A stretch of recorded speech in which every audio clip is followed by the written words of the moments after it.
Today we're going to discuss some of the most important ideas and paintings by this great artist known as Goya.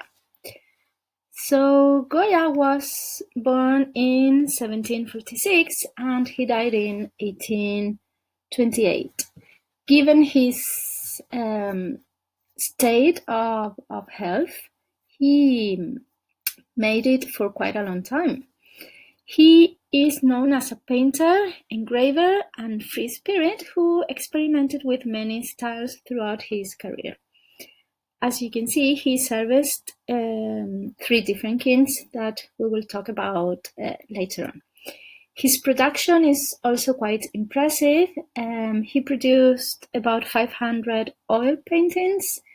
Remember that Velázquez produced around 100, 120. Together with that, he also did 280 etchings, nearly 1,000 drawings, and he also had a series of tapestries. We can also say that he had a big interest, almost an obsession, on self-portraits, as we can see on some of these paintings. But there are more. And as you can see from these, his paintings show big differences in relation to the techniques, which shows some sort of discontinuous progress. This may be caused to the fact that he was always experimenting. He was never happy with his achievements and he was always trying to do something new.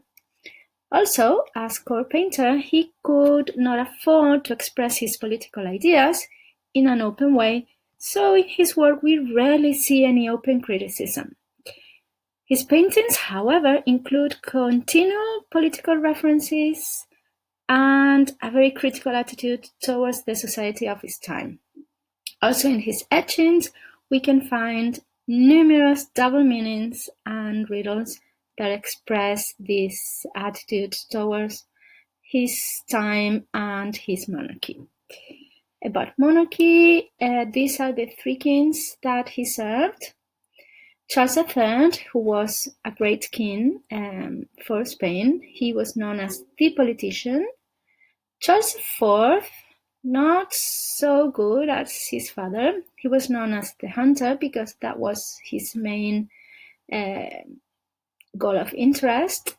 And then we have Ferdinand VII, who was by far the worst of the 3, but also one of the most terrible kings that Spain has had. He was known as the Desired because people waited so long for a new king to arrive after the French invasion, but in the end he turned out to be a very, very bad choice. However, being in court, he could study the works of the royal collections that included Venetian painters, as Titian. Remember that El Greco also had some inspiration from this master. Also Dutch painters as Rembrandt. And finally, some of the most important painters like Velázquez, whom he considered his principal master. We can see his inspiration from Velázquez in many paintings, but one of them that I like especially is this one. Remember this one we discussed on the left-hand side by Velázquez? And then on the right-hand side we have Goya's, which is indeed inspired in the idea, though it includes differences. I don't know which one you like better. Obviously, since my favorite painter of all times is Velázquez, I like his better, but the 2 of them are really, really fun. About his life and art, it can be divided into 4 different stages. The first one being until 1792, which is considered his slow rise to maturity.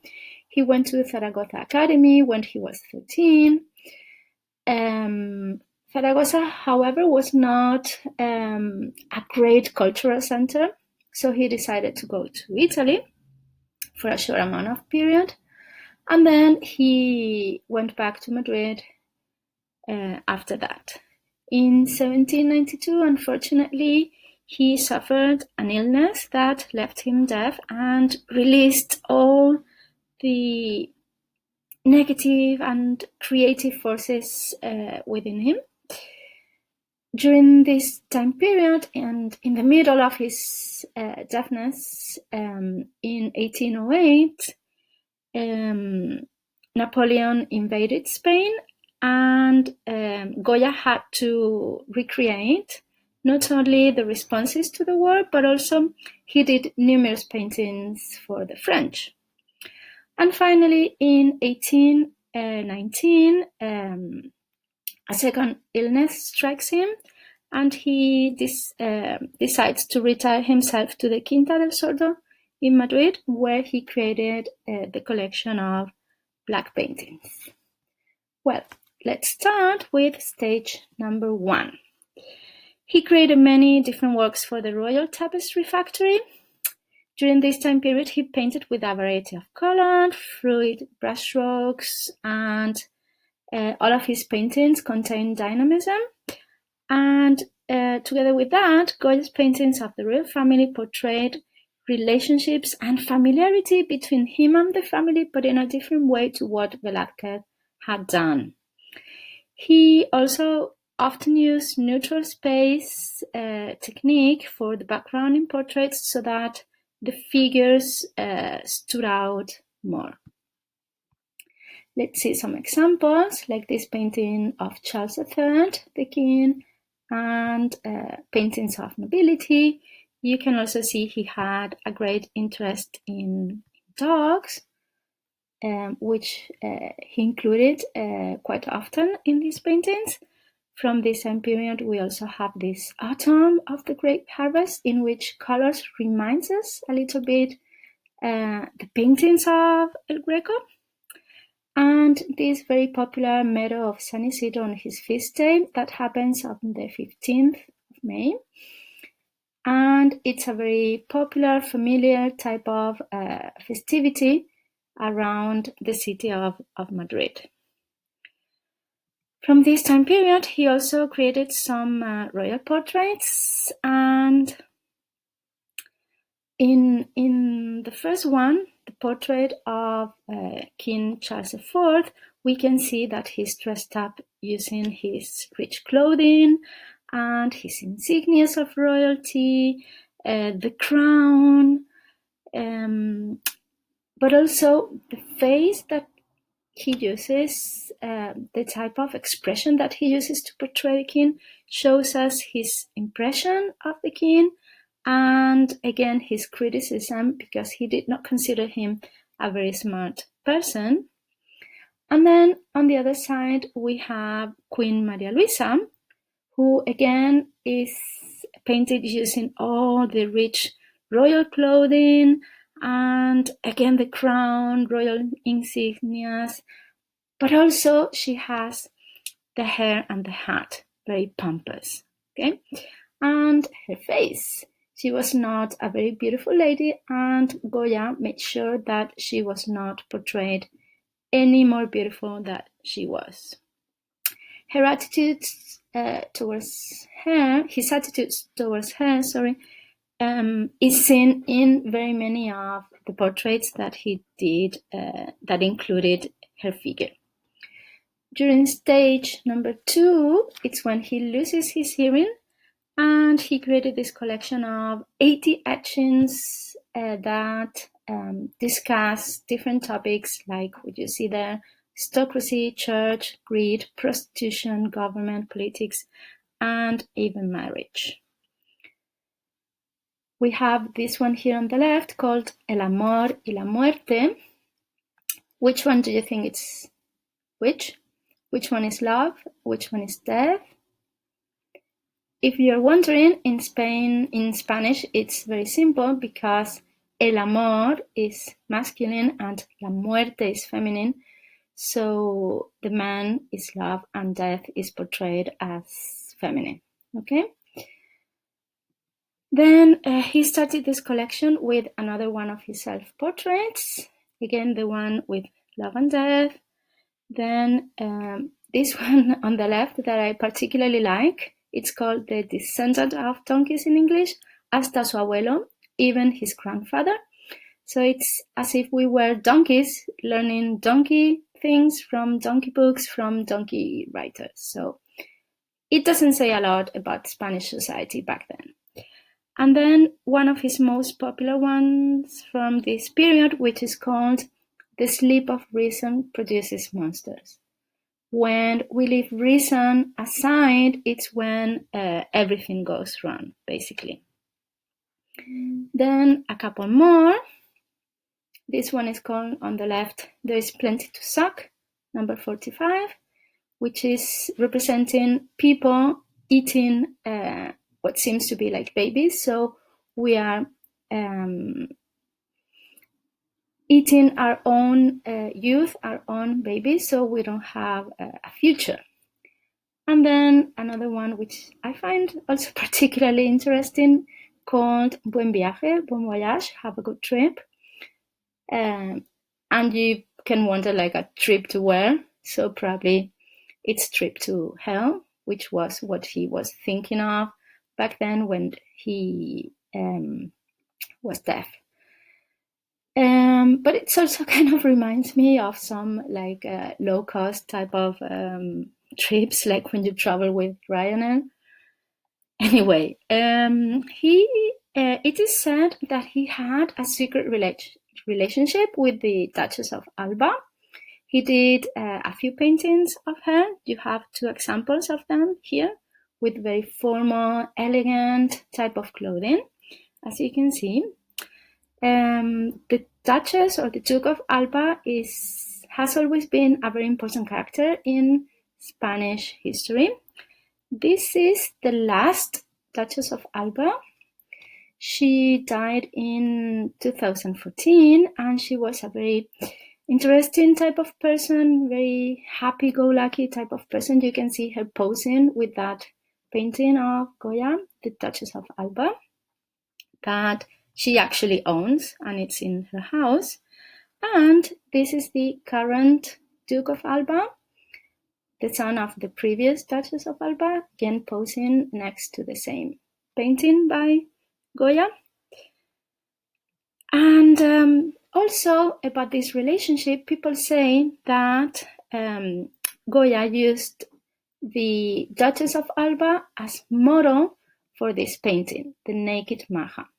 But since she was a very popular and very well-known woman, he could not show her face because this is like frontal nudity. So it would be like a huge scandal.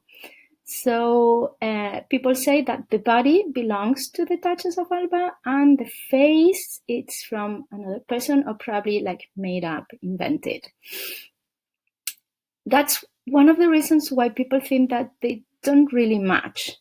You can see the neck, it's almost inexistent. And we know that Goya was very good at painting, so it's kind of weird the way he represents this Maja. Okay, but we can see the sensuality and the tonalities that he uses, the use of chiaroscuro, and then we can compare this painting to another version, the dressed Maja. The colors used in this one is different, and the type of brushstrokes is also looser and brighter colors as well. Apparently, this painting was commissioned by Manuel de Godoy, who was the prime minister and the actual leader of the country, since Charles IV was not into politics too much. And people say that this was his secret. How? Because he commissioned both of them to decorate his private office, and apparently he placed it to Velázquez's Rock by Venus. So he would have the clothed Maja visible, and then in his private time he would use the naked Maja. Some trick like this. Okay. Well, for the royal collection, we have this painting, very famous one, the family of Charles IV, or Charles IV and his family from the 1800s exactly. And in this painting, he demonstrates the mastery in the use of color and light. And also, it's also very famous for portraying the different personalities of all the members of the royal family, and it represents the real royal family with different hints here and there that says more than just the eye can see. You will have to work on this painting, magnificent one, with some questions that I have ready for you. And then we move on to stage number 3, where that depicts the Napoleonic invasion from 1808. Goya was commissioned to remember and portray the invasions and the atrocities between the French and the Spanish. And this painting on the right depicts the riots and the people of Madrid attacking the Mamelukes. Mamelukes were people from North Africa that the French army had hired to attack Spain. Together with this one that represents an event happening on the 2nd of May, we have this other painting that represents the 3rd of May, that it's showing the executions of the day afterwards by the French.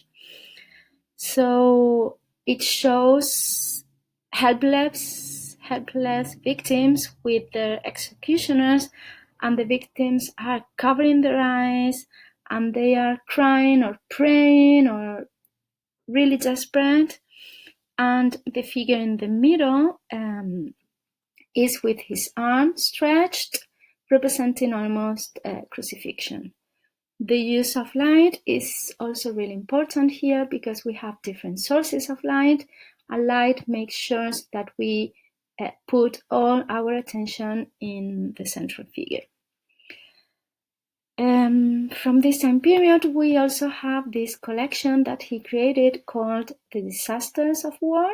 It's a collection of 82 different etchings, and it describes a little bit in really obvious ways the realities of war.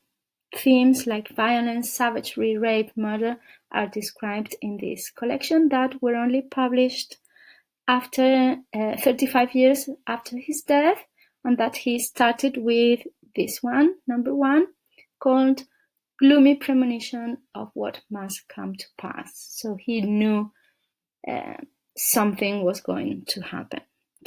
We also have this other one called Brave Deeds Against the Dead, like once people are dead, what we can do to her, how brave we are. And together with these disasters of war, we have also his last great series of etchings called in Spanish Disparates, or Proverbs in English. And in this collection, he gives himself to the irrational, nocturnal, fantastic, grotesque, terrifying, everything that came to his mind. Mm-hmm. You can see this one, this proverb of fear, how we are fearing our own monsters, but also the insects, like how we are almost trapped in our own personal space. Well, the last and final stage is the black painting stage, the 4th stage. It is this collection of paintings that he did directly on the walls of the house that he bought in Madrid in 1819, called La Quinta del Sordo, basically the house of the deaf. And it is considered almost like the Sistine Chapel of modern painting. When they decided to recover the paintings, it was an extremely complicated and long process to take them off the walls of that house so that they didn't suffer a lot of damage. That's a recreation of how they must have looked. You have more examples, like here, one of the rooms, the same room, and another one of the rooms. So I guess you can imagine how he must have felt. First, to be painting this type of paintings, and second, to be surrounded by them all the time. He was 73 when he started to paint this collection of black paintings with themes of like time and death and destiny, human evil, and we can see like witch-like figures with non-real humanistic faces, and the colors used are also very dark, with little soft or warm tonalities used here. This one is called Two Old People Eating Soup, because that's normally how you see old people, I guess. And then we checked previously his representation of this festivity of the meadow of San Isidro. Well, if we compare the first version to the last version, you can see obvious difference not only in style but in perception and use of color and brushstroke, and everything is basically different. From this same period, we also have this Saturn devouring his son, and this especially perturbing image portrays the contrast between Saturn's movement and the lifeless body of his bleeding son. It also shows a desperate and altered type of God, and you will have to work on an activity based on this painting as well. But you can see this idea had been represented before, for example, by Rubens. And one of the paintings that I like most from this period is this drowning dog. And he only uses two different planes for this painting to work so well, to express this vision of helplessness and death and emptiness. It's a very special painting. It uses a revolutionary technique, really advanced to its time. And the main figure is the dog. And as I said, it only uses two planes, and the dog is placed in between the two of them. He seems to be buried alive, so it's a very pessimistic type of view, and at the same time very disturbing, with this sensation of anguish and emptiness, trying almost to survive. Well, during his final years, he decided to move to France, and he got ill once more. But he was trying to improve himself and his artistic techniques until almost his last days. This is a painting that he did 2 years before his death, and it's called Aún Aprendo, in English, Still Learning. So he portrays himself as a very, very old man that needs two canes as support, but he's still trying to work and learn something new. Well, during this time, again, he moves to Bordeaux, and his style is completely different to what he had done before in Madrid. It will inspire Impressionism later on in time, and he seems to start this new technique known later as pointillism, which uses like small, tiny dots to create this sensation of background and different elements in the painting.